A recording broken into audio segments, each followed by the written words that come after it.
Hello, everybody. I'm Howie Hawkins. I was the Green Party and Socialist Party candidate for president in 2020.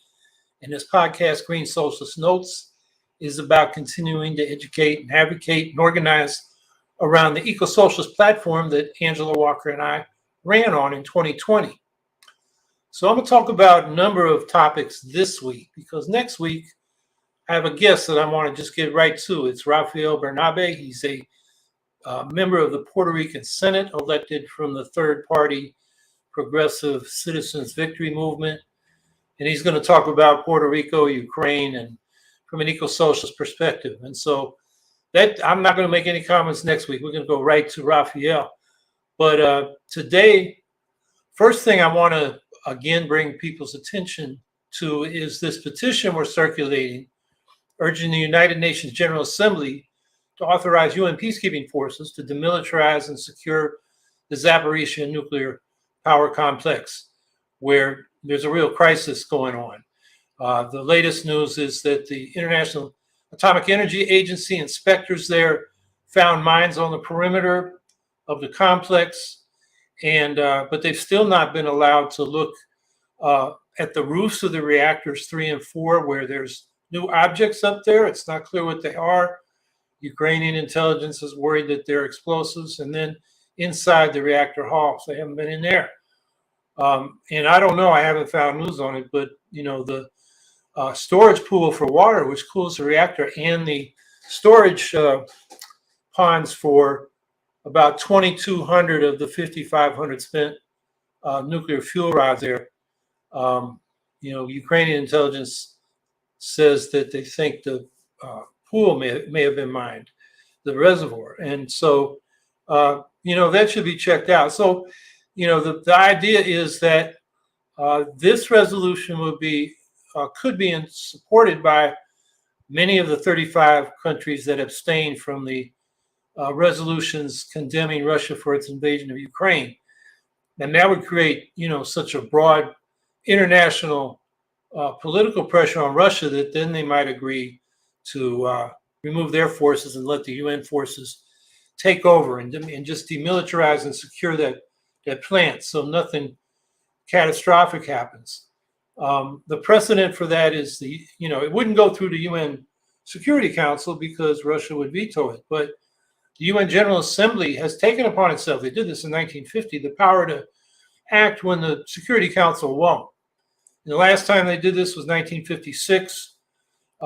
Israel, France, and the UK were invading Egypt to take control of the Suez Canal, which Egypt had nationalized.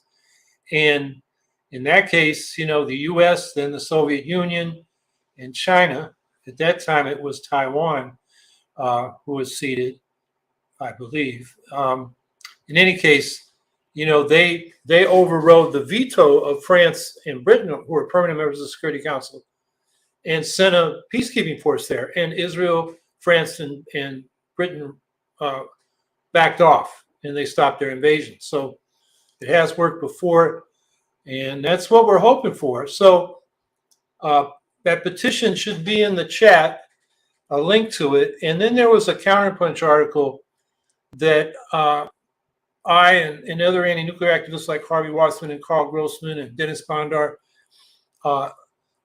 put in there, basically, giving, it's a short article explaining why we need to, get the UN in there and the Russian troops out from the nuclear site. So that link will be in the chat. So take a look at that. It's a short article. So one thing that happened this week is the Fed again raised interest rates. I think it's 5.5%, highest it's been since the 90s. That's decades. And, the reason you would raise interest rates is to, slow down wage price inflation, induce unemployment so wages can come down or freeze. And then, prices don't have to increase because companies are paying more for wages. That kind of circle driving inflation is not what has been happening. What we've had is, because of COVID, supply shortages. And when you have short supply, demand raises the prices. But those have been resolving, at least in the competitive sectors. So a real anti-inflation policy would focus on increasing supply, making sectors where you have shared monopolies more competitive, so they compete on the basis of price. And really, I mean, this is where the Green New Deal would be great, because it would increase supply of renewable energy and then require a whole lot of ancillary industries to make the whole transition. Instead, we got these neoliberal dummies in the Fed deliberately decreasing consumption. Housing and consumer loans are going to be more expensive, and thus increasing unemployment. Right now, historically, Black community unemployment has been about double the white community unemployment. It's now at 6%. It could go up to 8 or 10% with this rate hike. It's just callous, and these are dogmatic ideologues at best, or they're just class warriors for the rich. But the Fed is just not doing us a service with this rate hike. And, with the Congress we got, there's not any movement to push back, except, a few people like Bernie Sanders and Elizabeth Warren correctly calling out the Fed, but they don't have any control over it. And then another issue that's, really bugging me is, what the governor of Texas has done with putting buoys wrapped in razor wire, telling, Border Patrol to not provide water to people and all that heat. These are crimes against humanity. And so what's the Biden administration do? It sues. The Border Patrol, first of all, immigration is a federal responsibility. Federal law obtains. And Biden is in charge of the Border Patrol and immigration and customs enforcement. And instead, he's suing Texas instead of telling his people that are supposed to be working for him to tell the Texas Rangers or whoever is enforcing the Texas policy to back off. Instead, they're going to court. And of course, that's going to take a long time. Meanwhile, we've had people cut by the razor wire. People have drowned. They're being pushed back into the river. I mean, it's not just, adult males. It's mothers. There's a pregnant woman caught in that razor wire. A child of 4 years old drowned. I mean, this is terrible. And then, there's news this week also that there are Afghan people in Pakistan who worked with, U.S., whether it was military or humanitarian aid, that don't feel safe with the Taliban in power. They went across the border, as the U.S. told them, into Pakistan. And it's been 2 years, and they can't get their applications for asylum processed. The U.S. is just not putting the resources in. It's, again, callous disregard. And we're 2 years later, and now Pakistan's saying we've had enough of these people and starting to force them back into Afghanistan. So, the rhetoric may have toned down since Trump, but the policies, this just, cruel treatment of immigrants and migrants under Biden is as bad as it was under Trump. And, that's why we need a Green Party, to bring a humane immigration policy to the fore. I was actually talking with I won't say who it is, a Green Party candidate, talking through some of these issues this week, who's running for federal office. And hopefully that person will be able to, raise that issue in her campaign. And it's something I wish we had more Greens out there running to do. And then we've talked about the Mountain Valley Pipeline. Each of the last 2 weeks, first we got a court decision from the appeals court to stop construction because it violated some protected land. And then the Biden administration and the companies building it sued in the Supreme Court. And a lot of times it takes a long time. Supreme Court very quickly overturned the appellate division ruling, the circuit court ruling. And so now the pipeline can be constructed. And, there's nobody else to appeal to beyond the Supreme Court. But there are other ways to continue fighting this.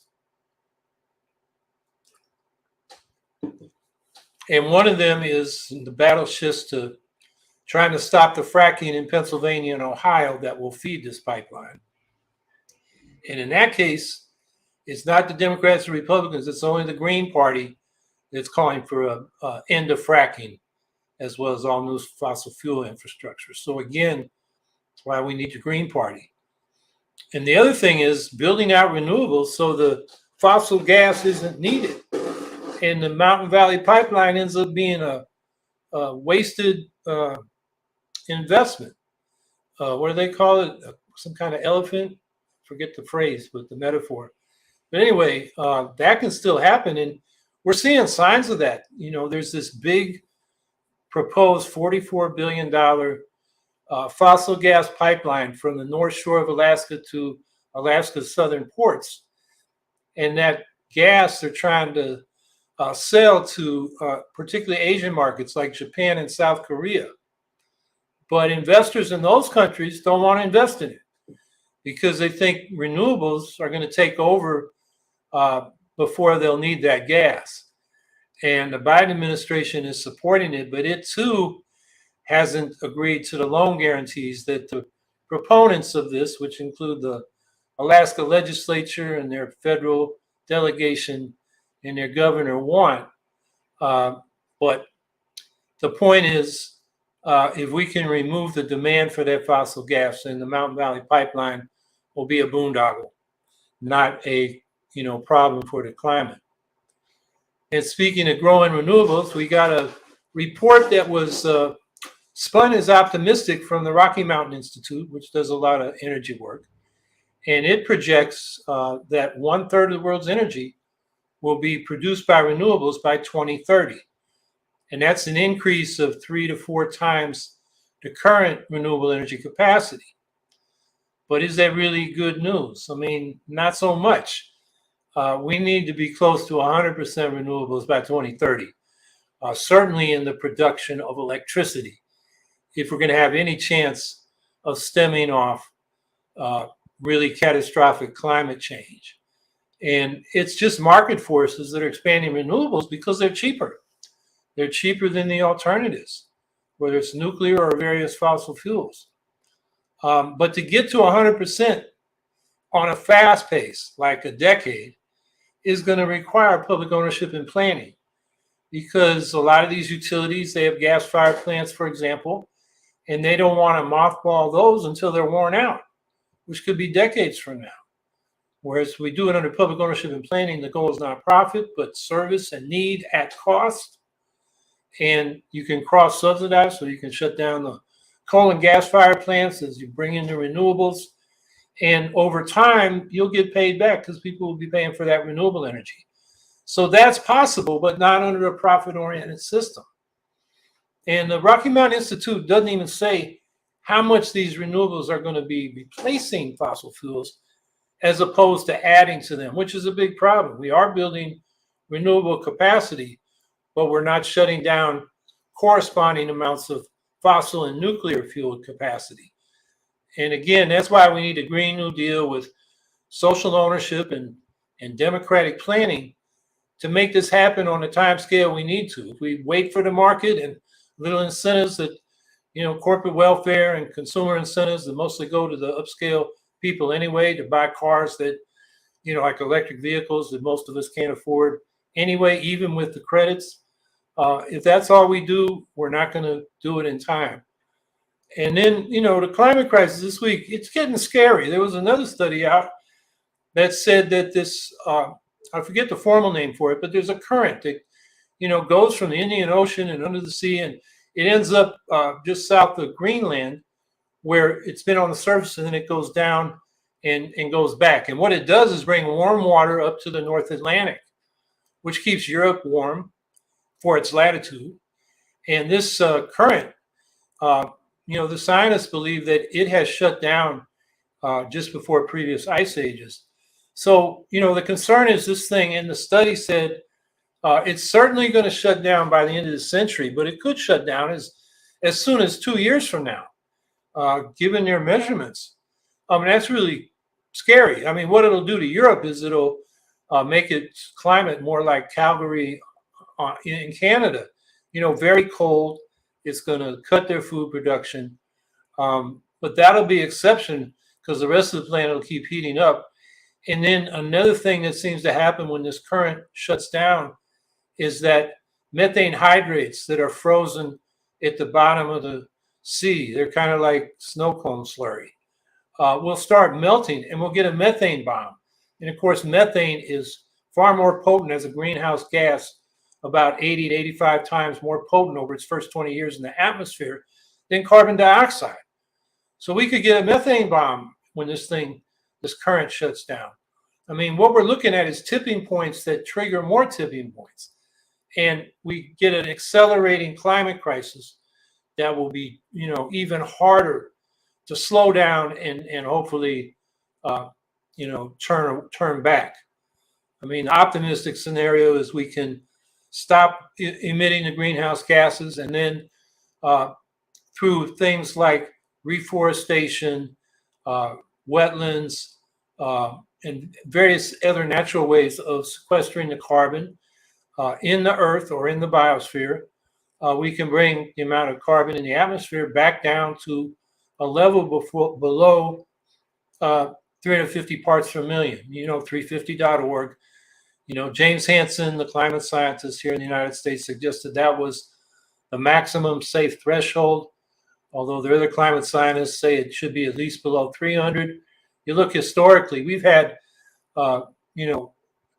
melting of the ice caps at 280 parts per million, which is what we had at the beginning of the industrial age.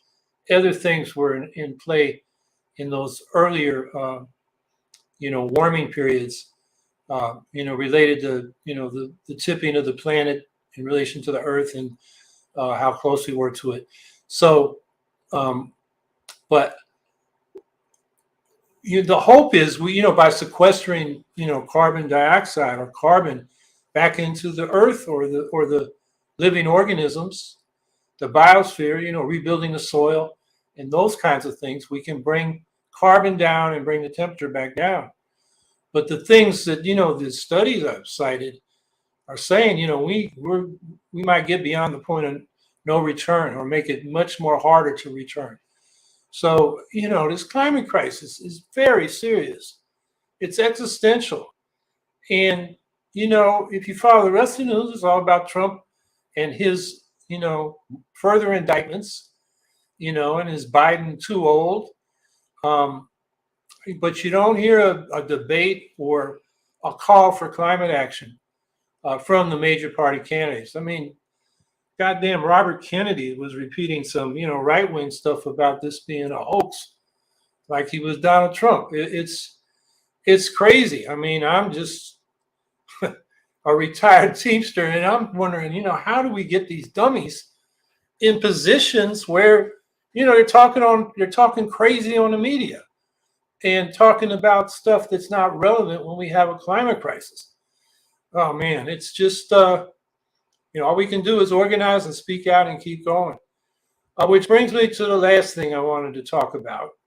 Being a retired UPS Teamster, the contract agreement was announced by the company and the bargaining unit of the Teamsters, and they are sending it to the rank and file to vote on over the next month. Rank and file is looking at it. So, I thought I'd put some of this contract in perspective. When I first tried to work at UPS, it was in 1972, the wage was $10 an hour. And there was no distinction between part-time and full-time workers. They didn't have different tiers. $10 an hour in 1972, I didn't get the job. They even had me take a physical, but I kept trying. I never could get that job. It was my dream job because I could have afforded college on that, although I had been drafted that year and, other things were complicating life. But anyway, I wanted that job so bad, and I never did get it back then. $10 an hour in 1972 is $73 today, according to the Bureau of Labor Statistics inflation calculator. Now, what happened was, and this was the whole attack on working people that began in that 1973-4 recession, and continued. And, the Business Council formed and the Trilateral Commission formed, and they went on the offensive. You may have heard of the Powell Memo. Lewis Powell wrote it to the Chamber of Commerce saying that, we're losing, we being the ruling class, are losing control. Now we got to talk to Black people and women and environmentalists. And Ralph Nader is the worst of them. He's causing us all kinds of problems. And so he stimulated an offensive on the part of capital against labor. And, the Teamsters at that time were mobbed up and they were corrupted. And so in 1982, there was a terrible concessionary contract that cut the starting wage to $8. They cut the wage and they set up this two-tier pay scale between part-time and full-time, even if they're doing the same work. The drivers, didn't get hit so bad. They had their differential with the part-timers was about 3 times. They were paid about 3 times more at that time. And then UPS just started hiring nothing but part-timers. And that led to speed up in terms of what was going on in the hub. People unloading trucks and loading trucks and sorting them in between. The whole operation sped up because they could work people to the bone and they'd walk away exhausted after 3 or 4 hours instead of, having to pace themselves over an 8-hour shift. So that happened. And then, there was the resistance. The Teamsters for the Democratic Union formed, and they won in 1991 the right for the rank and file to vote on the election of the president instead of having, the union leaders in each local meet in a convention and do it. So that led to the election of Ron Kerry, who, did want to fight back, and he wasn't corrupt.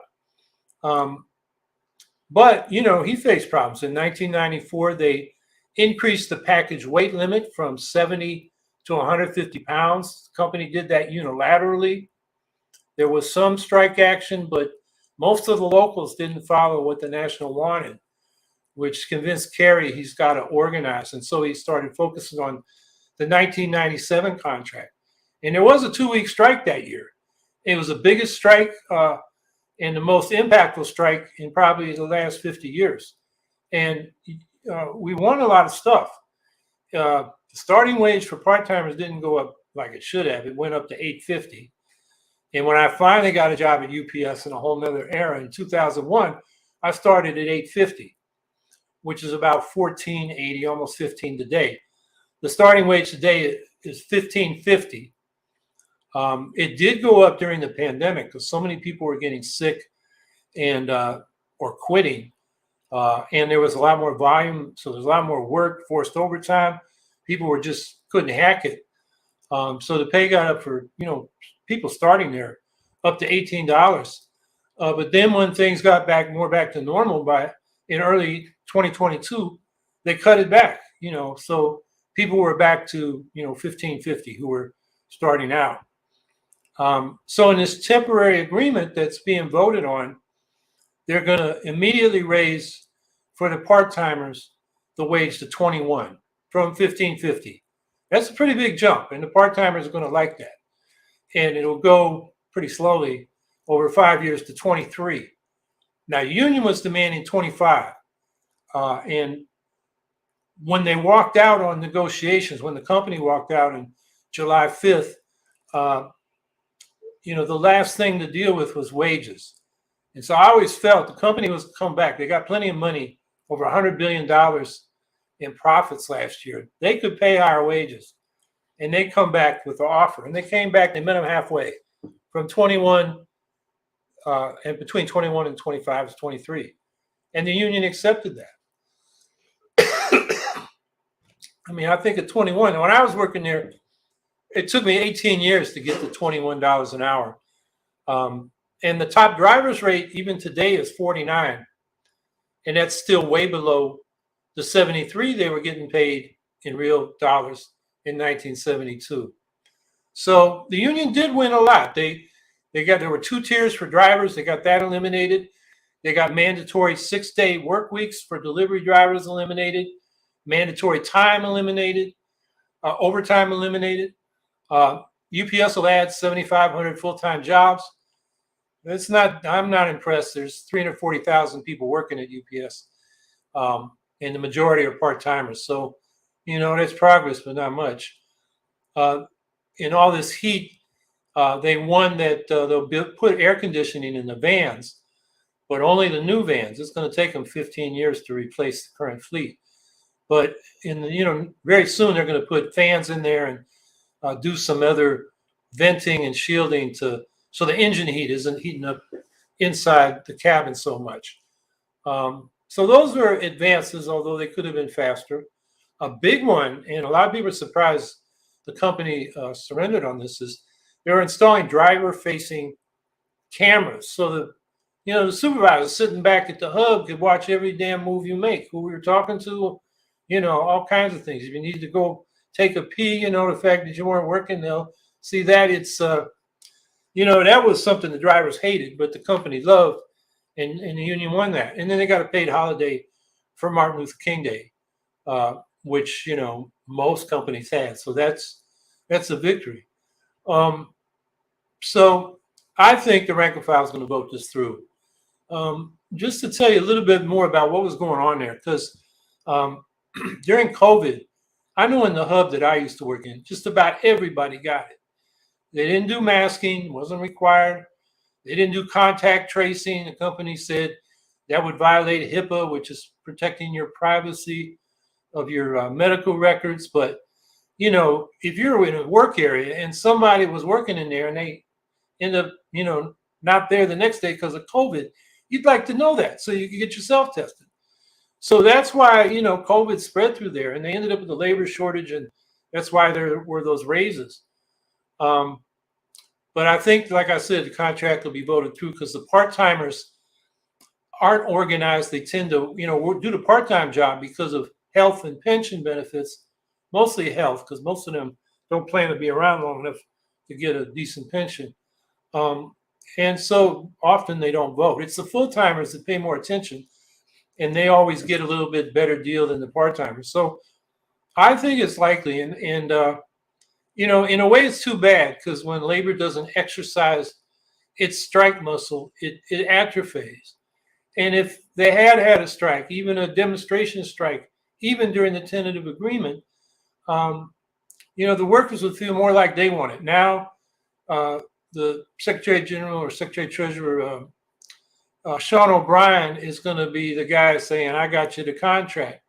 So, it's not the rank and file mobilized, it's reliance on this guy, who was a Hoffa guy, who did a lot of those concessionary contracts that we had in the 2000s, but got pissed when in the last contract in 2018, and I was there for that, we voted it down, but it wasn't a 2/3 vote down. So there was a provision in the Constitution where, they could force it down our throats, and they did that. And Sean O'Brien was mad with that. Second in charge, Fred Zimmerman, was already mad at that because they'd done that to his hub in Lexington, Kentucky, where all the Amazon packages go through. Very big hub. Not all of Amazon, but a lot of them. So that's how they got pushed into the opposition. So the energy in the labor movement, I think, is with the white collar workers, the services, which are low wage, and the better paid, highly educated professional sectors, nurses, teachers, the entertainment professionals. That's where the energy is. The industrial workers, we had the railroad workers strike blocked by Biden and the Democrats earlier this year. The longshoremen and warehouse, ILWU, International Longshore and Warehouse Union, they're currently working without a contract and not striking. Up in Vancouver they are, but in the U.S. they're not. And, it looks like, they're coming close to a deal, and they're just going to work it out without a strike. And then we got the UAW, new inexperienced leadership, and there would be reasons for the auto workers to strike, but the new leadership is not likely to want to do that. They're just getting in there. So that's kind of the state of the labor movement. The one thing I'll say finally about this contract is it does set a much higher standard, and UPS already had it, than similar workers doing the same kinds of jobs that Amazon and FedEx do, and what they get. Better wages, working conditions, and benefits for the UPS Teamsters. Now, the Teamsters are doing some Amazon organizing, and we had Natalie Monterez on this podcast a couple of months ago talking about the problems that they were having at the Staten Island Amazon hub, where they voted for union recognition, and the company's stonewalling them. And she and others, there's now a lawsuit against the current leadership by a dissonant faction, and they have, I think, a pretty good case. So it looks to me like the Teamsters are going to replace the Amazon labor union at Staten Island and some other hubs that I've been hearing about. So the question is, how aggressive will the Teamsters be? And I don't think they'll be that aggressive unless the rank and file groups like Teamsters for a Democratic Union push the national union to make a priority. But the situation's ripe. I mean, at Amazon and FedEx, there's a lot of people that do a job in the uniform of the company, and they're not employees, they are independent contractors, which is a fiction. And it puts a lot of the burden on, maintaining vehicles on these independent contractors. So there's good reason to, get under a union contract, be an employee, get your benefits, and get better wages and working conditions. So I think there's an opportunity there, and hopefully, people who want to get active in the labor movement. If I was young and wanted to do that, I would get into they call it salting. I would work with the Teamsters and I'd salt probably an Amazon hub and start organizing there. So anyway, I don't want to talk the whole time, so let's open it up to questions and comments.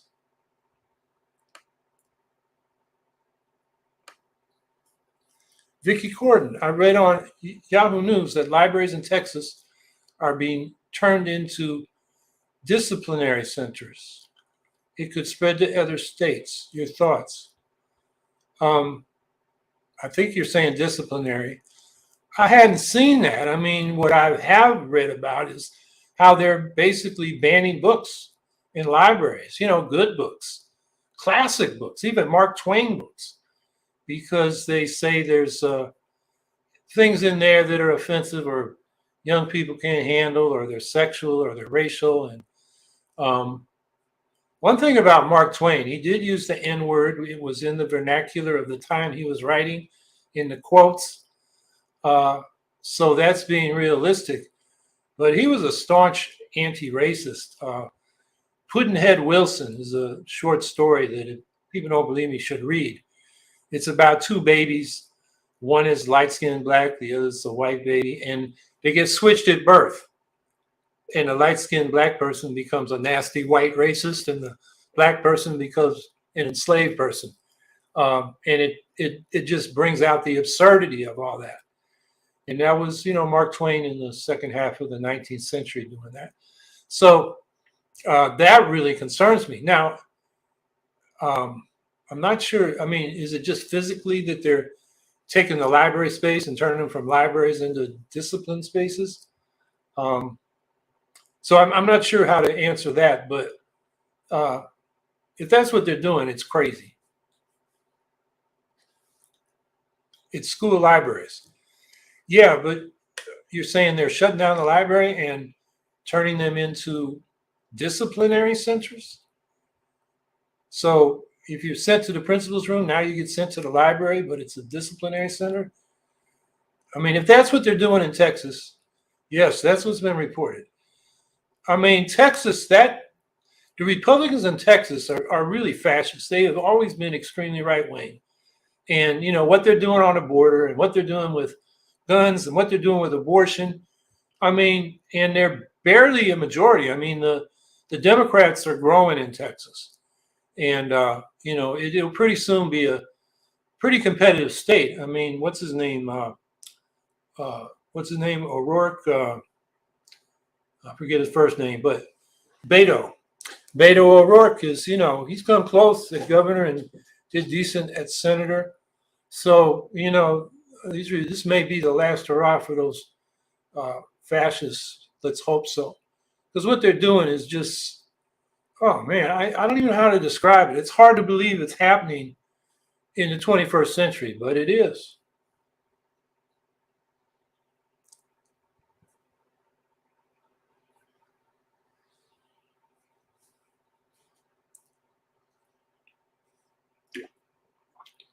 Response to the coup in it's Niger, not Nigeria. Well, I don't like to see militaries take over from elected governments. It's pretty much been universally condemned. I mean, even Russia and the United States agree on this one, but not Prigozhin of the in Niger, but Prigozhin in the who seems to somehow still be part of the Kremlin's power structure. He's just supposed to operate in Belarus now and in Africa.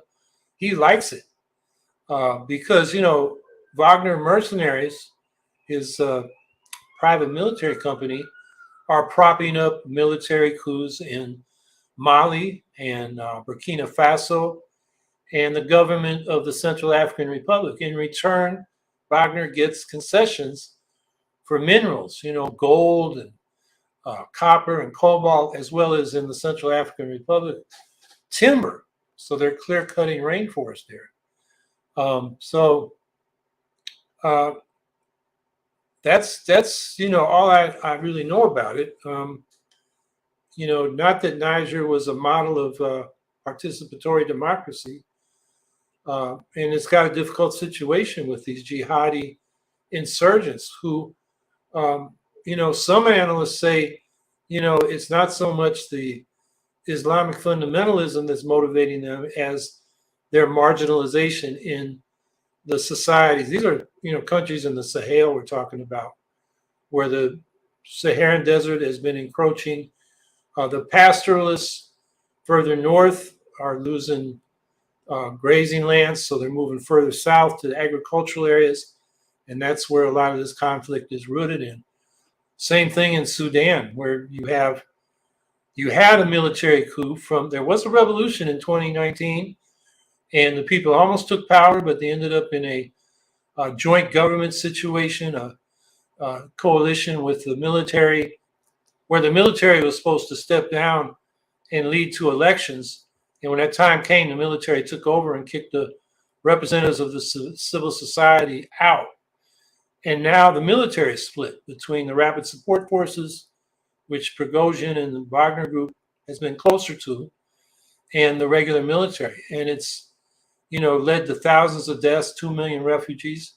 I mean, that whole region is a disaster area. And it seems like, the chaos is spread to a greater degree in Niger. So, what can we do? I think what the U.S. and, the West can do is provide more humanitarian aid, really help these countries develop, forget the IMF type loans, just give them grants.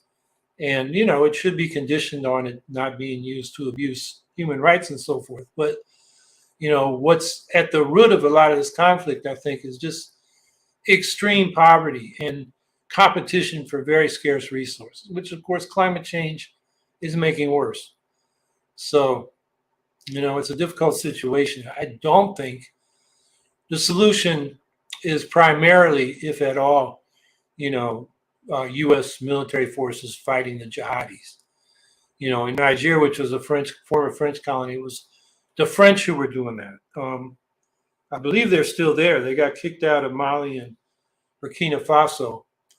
And, there's an anti-colonial sentiment. I did see, some people in the streets in Niger praising the coup and parading Russian flags, seeming to invite the Wagner group in. And so I don't know. We'll have to see what happens. But it's a difficult situation, and it's hard to say, what we can do to make it better.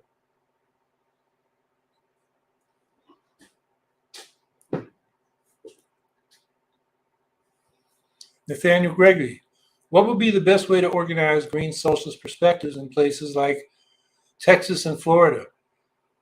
Well, I think the best way is to build local Green Party chapters that have that perspective, or at least that perspective is part of the discussion. I wouldn't make it a condition on people joining the Green Party local. It should, be a place where people that want to be independent and to the left and progressive should join the Green Party. We want all those people. And then we can talk about why we need an eco-socialist perspective as opposed to just a, reform of capitalism perspective, like, Bernie and the squad.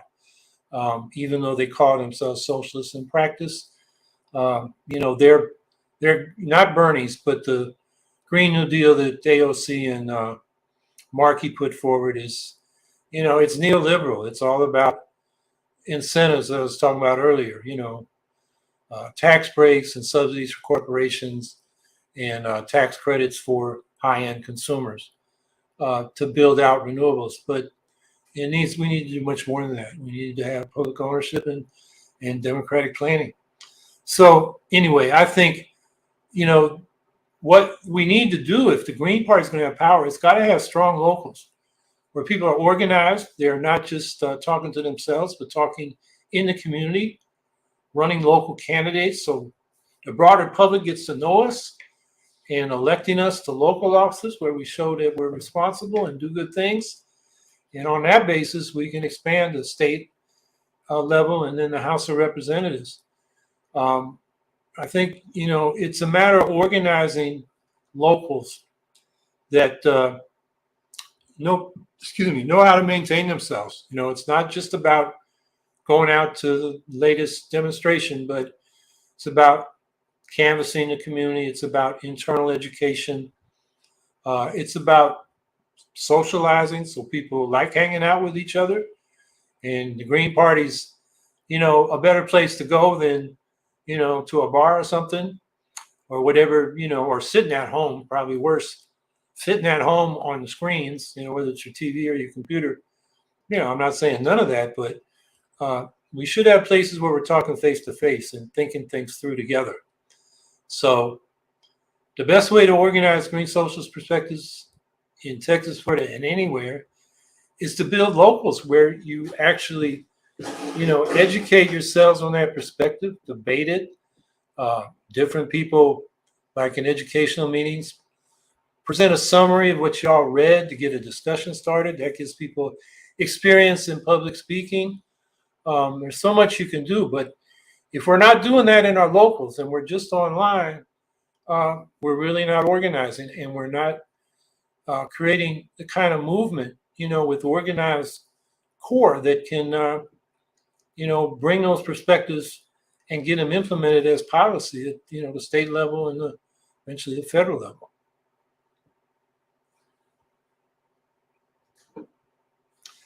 Amy L. Sachs. We'll try and register for the Green Party annual national meeting later on. That's in early August. Hope to see some of you there. Paying the reduced fee because El Cid needing a vet checkup. I guess that's a pet. And I also have a bad tooth, so dental bills. Yeah, life interferes. I will be doing a session on ranked choice voting and proportional representation with Linda Templin, who heads a statewide, RCV PR reform group in Colorado, and they've had some recent successes, and Mike Feinstein, with whom I've written some stuff on, particularly the year before last, on the problems in the HR 1 voting rights bill that would have eliminated, well, at first it would have made it really hard to get primary matching funds in the presidential election. It would have increased, what was it, fivefold the amount of money we have to raise in 20 states, from 5,000 to 25,000. Yeah, it was basically, because the Greens are the only ones left trying to use it. The Democrats and Republicans, it's not enough money for them. You get so much more money from the fat cats. And you can't take that public money. There are limits to how much you can take in private money if you take that public money. So the Democrats, and then the second version of that bill, you're trying to eliminate it. So anyway, Mike has worked on this, and he ran for Secretary of State as a Green And this was his issue, ranked choice voting in California. He ran as a Green. So the three of us will be making a presentation on ranked choice voting and proportional representation. So on the National Green Party website, I'm sure there's information going up and more soon. So, that'll be something for people to check out.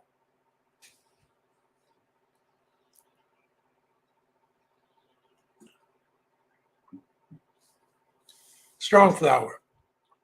Hi, Howie. Just curious, which cities and states have you noticed within the last few years that seem to do well in both the job market, resources, and affordable living?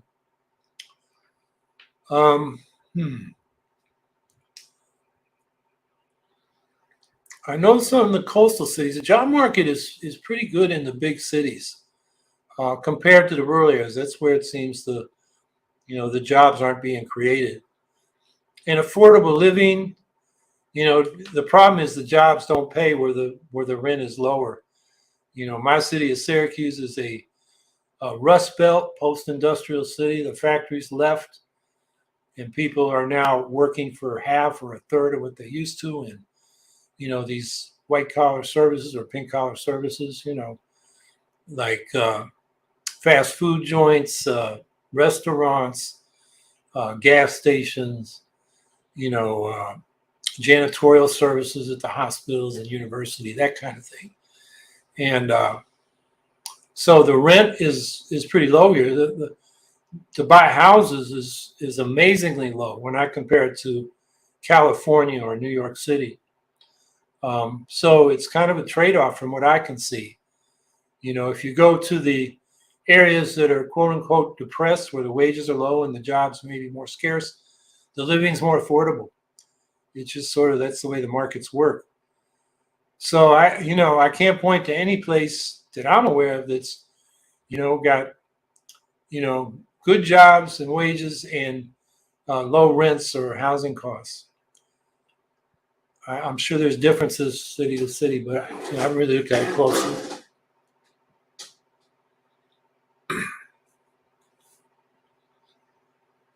Nathaniel Gregory, is there an infrastructure agenda for eco-socialism in the municipal levels? What would it include? Well, I certainly think so. I think we should be talking about Green New Deals for our municipalities. And that would involve, I think, first of all, public power. If your local utility is not already publicly owned, that should be a campaign. It should be a platform plank. And if it is publicly owned, is it democratically controlled, or do you have to organize to get control of it? When you can do that, then you've got a real resource that can build renewables, phase out fossils, and can also finance, for example, not just renewable electricity generation that the utility does, but financing retrofitting buildings, homes and businesses and et cetera, for things like ground source heat pumps or just heat pumps that use air source, so that you get off gas and into renewable. Now, the heat pumps are run by electricity, so you need renewably sourced electricity. So it is contributing, but it replaces gas. I mean, we have a Green New Deal not far from here, about 70 miles, in Ithaca, New York. And they've done an inventory. You can probably go to the city website and find this. I've seen it in the papers, where they've looked at each building in the city and assess what they need to get off gas and onto, renewable heating and cooling. So that can be done. And then transportation, improving public transportation infrastructure so we're not so dependent on the car, which is energy intensive and uses land inefficiently. Another thing is zoning.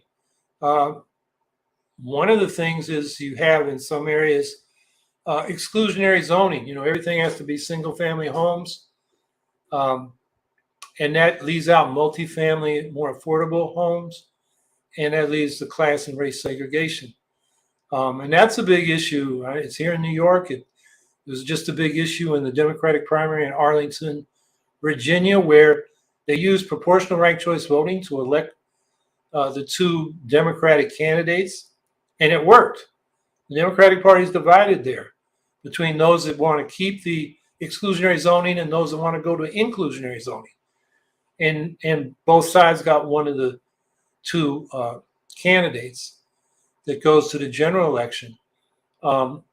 If it had been winner take all plurality, one side would have got all the representation, and the other side would have got none. So, but anyway, I'm saying, zoning is another issue, and then you can integrate the transportation and the zoning so that if you're building affordable housing or even any new housing, you locate it near the public transportation corridors, and then you integrate that with more diversified zoning so you can have businesses close to residents, which creates jobs close to residents.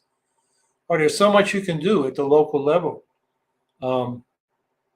So I've hit 3: energy, transportation, and housing. I think those are the big 3, but there's certainly more that can be done.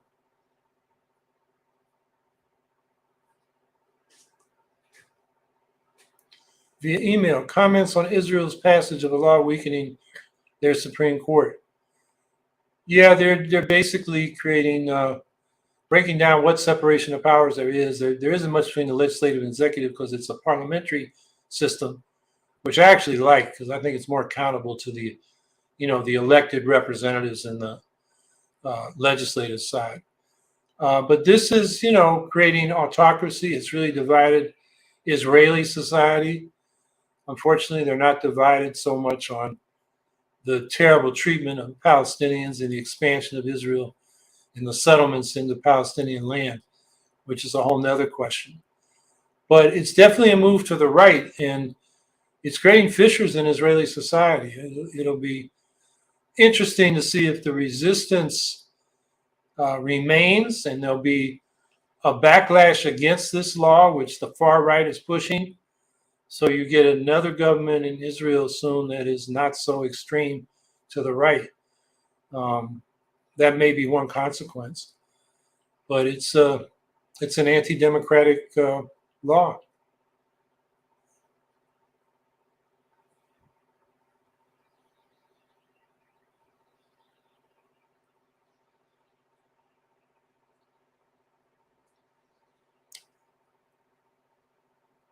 Kim O'Connor, I just came on, so maybe you addressed all Cornel West issues already. No, we haven't.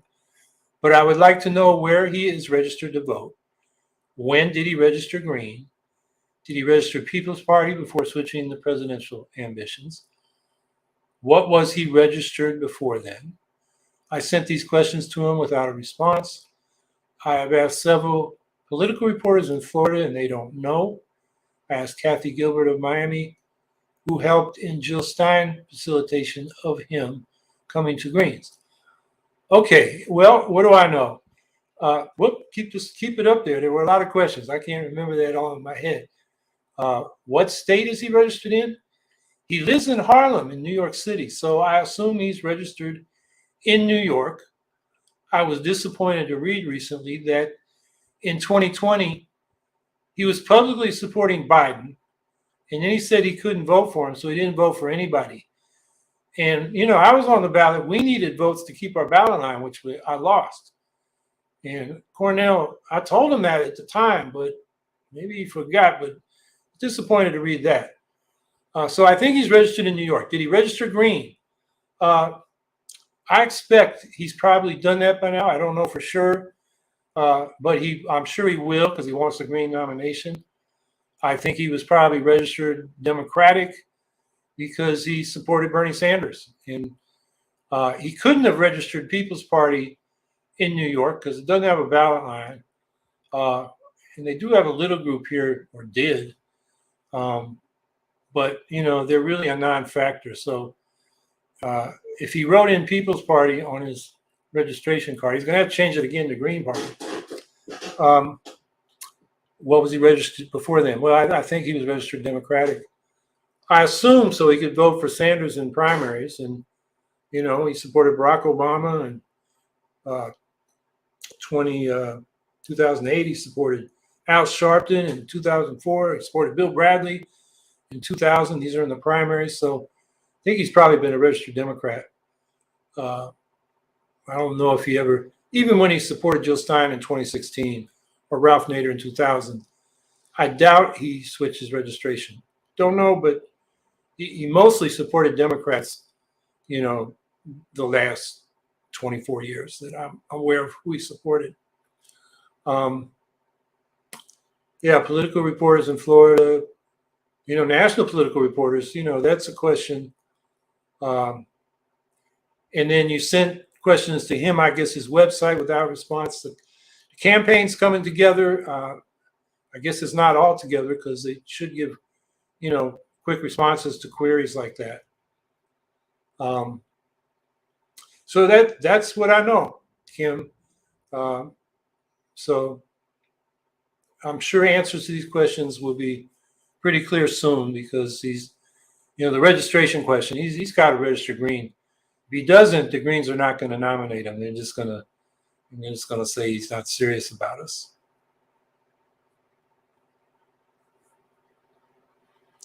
Violet at Content Boutique. Howie, do you think we may turn into a nocturnal society as heat progresses? I've never thought of that. I mean, some things you got to do during the day, mowing lawns, landscaping, construction. I guess you can do at night with a lot of lights, but that's a lot more energy.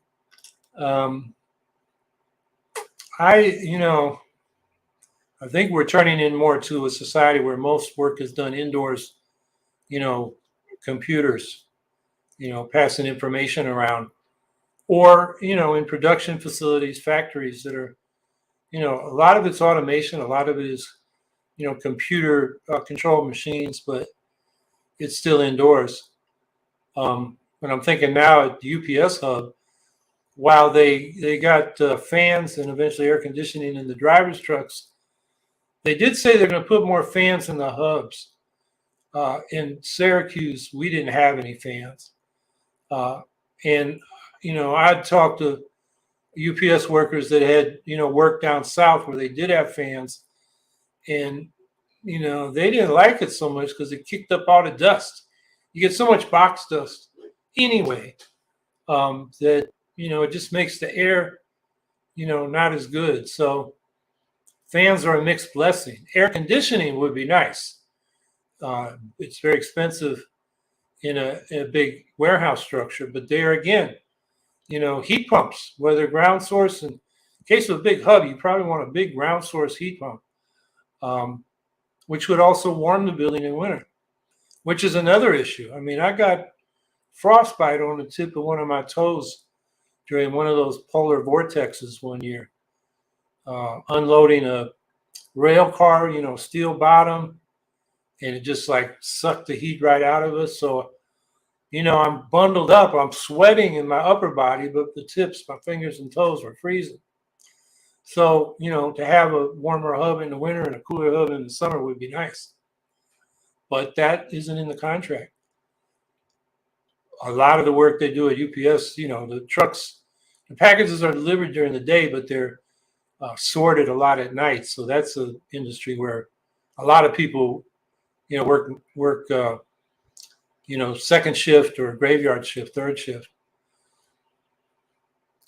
So I don't know. That's an interesting question. I don't think we're going to go completely nocturnal, but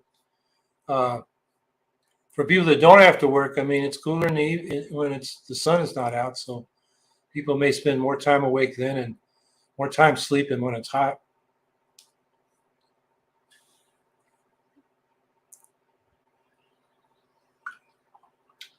Response to Russia pulling out of the grain deal. I think it's mean-spirited. They're trying to get their wheat out there with higher prices. Putin said he's going to send, what did he say, 50,000 tons, I think, to 5 African countries for free.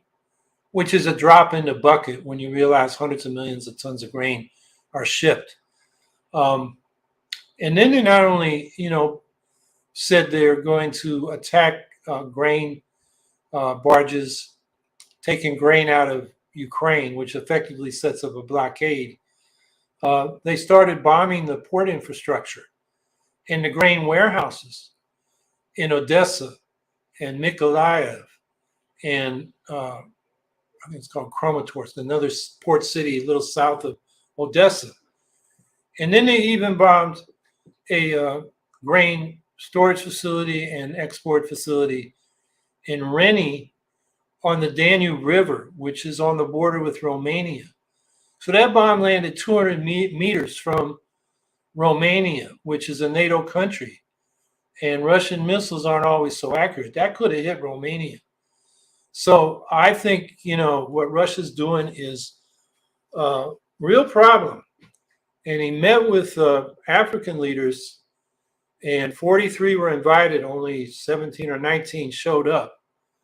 And from the reporting, it's a 2 or 3 day event and it ended yesterday. And from the reporting I've seen so far is that these African leaders, or the ones closest to Russia, were urging Putin to get back in the grain deal because Africa in particular is going to be hurt by it. Just the fact that Ukrainian grain is now off the market has raised prices.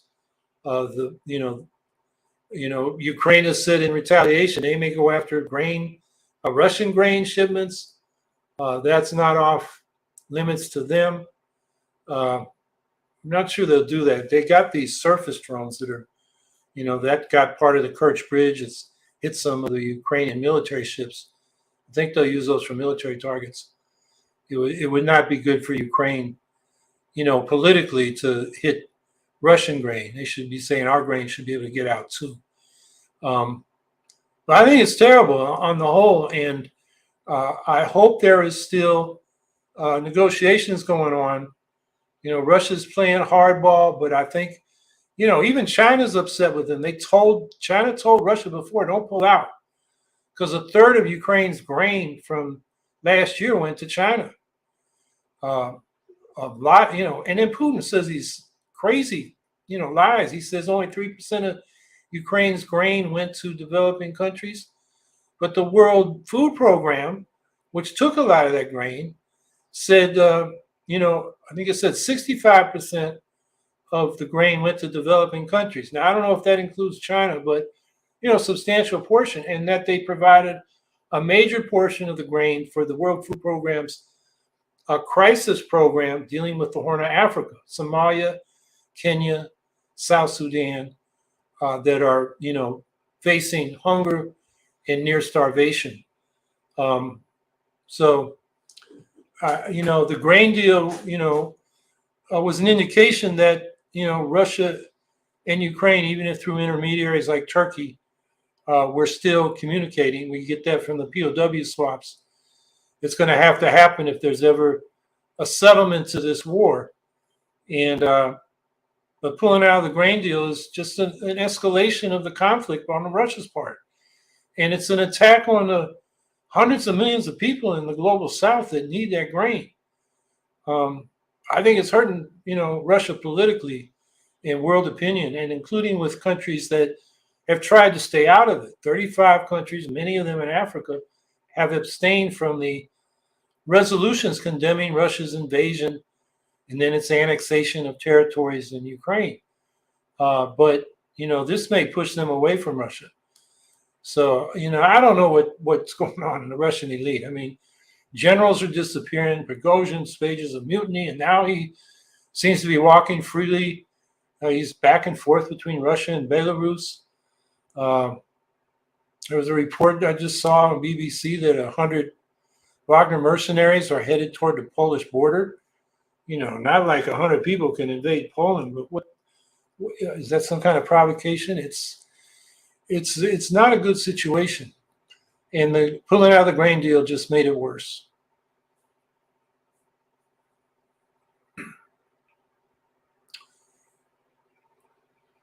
Okay, we have run out of time. It always goes faster than I think.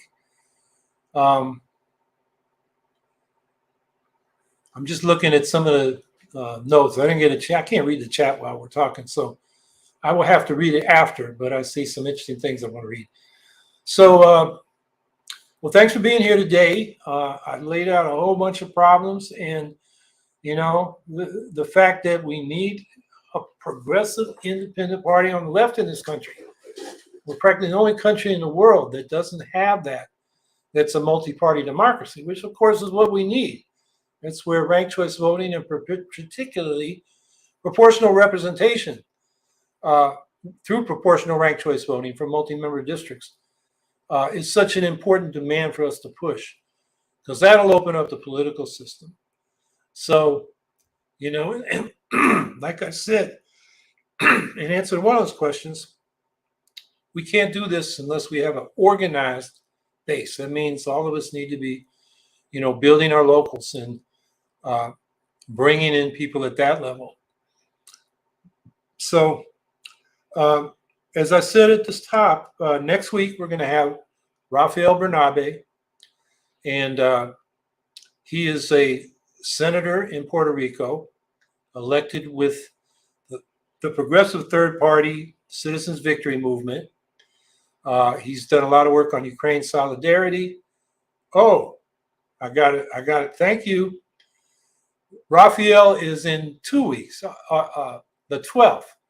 I've been having a lot of communication with him, so I got the dates mixed up. So, yeah, let's correct that. We'll have Rafael in 2 weeks. Next week, we'll have Svetlana Romanko, who was the representative of 350.org and a climate activist in Ukraine, who made the headlines in the last COP, Conference of Parties of the UN climate summits, where she told the Russians off, who were invading her country and, being a petrostate. And she got escorted out of the conference, but she made her point. And now she runs a group called Razum We Stand. Razum means together in Ukrainian. And it's about, strengthening the sanction on Russian oil and gas and moving away from these authoritarian petrostates and pushing a green reconstruction of Ukraine post-war, centered around renewable energy. So she's going to be here. She's in Ukraine. Like most Ukrainians, she's had, friends and relatives become victims of Russian aggression. So, she's the real deal. And so she will be here next week, and I'm looking forward to it. And so that's why I talk so much about issues, because I knew next week I had a guest who was important. So both Svetlana Romanko next week and then Rafael Bernabe the week after are going to be very interesting guests. And so I hope you all be there. And meanwhile, have a good week. Stay cool in this extreme heat. And, stay strong. Take care.